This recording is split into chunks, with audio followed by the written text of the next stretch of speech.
Yaitu bahasanya hidayah itu ya diberikan oleh Allah kepada orang-orang yang dipilih memang oleh Allah.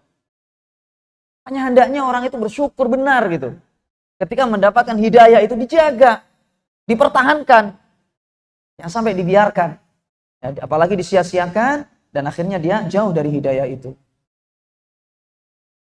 Allah Subhanahu wa taala berfirman dalam surah Al-A'raf ya, ayat 178. Kata Allah Subhanahu wa taala, "May yahdillahu fahuwal muhtadi, wa may yudlil faulaika humul khasirun." Kata Allah Subhanahu wa taala, siapa yang Allah beri dia itu petunjuk, maka memang dia itu adalah orang yang berhak untuk mendapatkan petunjuk itu, karunia dari Allah. Wa may yudlil, tapi siapa yang disesatkan oleh Allah, dilepas dari yang namanya hidayah, dijauhkan dari hidayah, faulaika humul khasirun, maka mereka itu adalah orang-orang yang merugi, eman. Apalagi sudah dikasih hidayah, dia sia-siakan, akhirnya Allah cabut hidayah itu dari dia.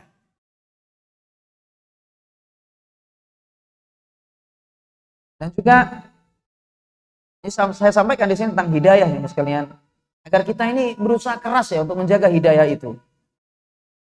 Kita tahu tentang kisahnya Abu Thalib, orang yang dekat dengan Nabi Shallallahu Alaihi Wasallam, orang yang membela agama Islam pada saat itu, membela Nabi Shallallahu Alaihi Wasallam. Tapi ternyata Allah tidak kasih dia itu hidayah. Dalam Al-Quran, dalam surah Al-Qasas ayat 56, kata Allah Subhanahu wa taala, "Innaka la tahdi man ahbabta, walakinallaha yahdi man yasha, wa huwa a'lamu bil muhtadin." Kata Allah Subhanahu wa taala, sesungguhnya engkau Muhammad tidak akan bisa memberikan hidayah kepada orang yang engkau cintai sekalipun.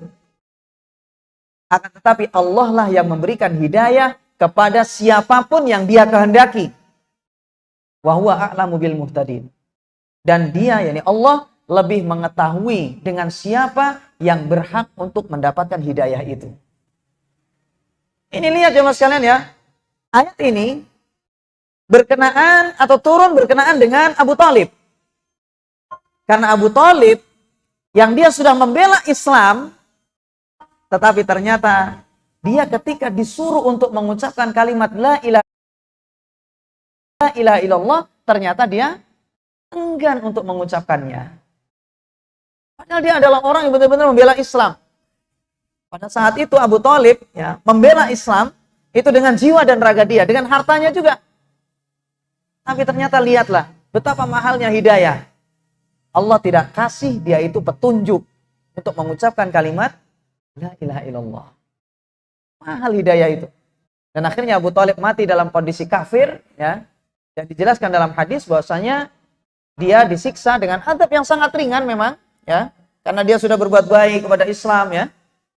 Akhirnya dia diazab dengan azab yang sangat ringan. Namun azabnya ya itu sangat mengerikan sekali. Paling ringan di neraka. Tapi bayangkan, kakinya dikasih trompa dari api yang karenanya otaknya itu menjadi mendidih. Dan Abu Thalib selama-lamanya seperti itu. Yang nggak bisa keluar dari neraka. Silakan adzan dulu insya Allah.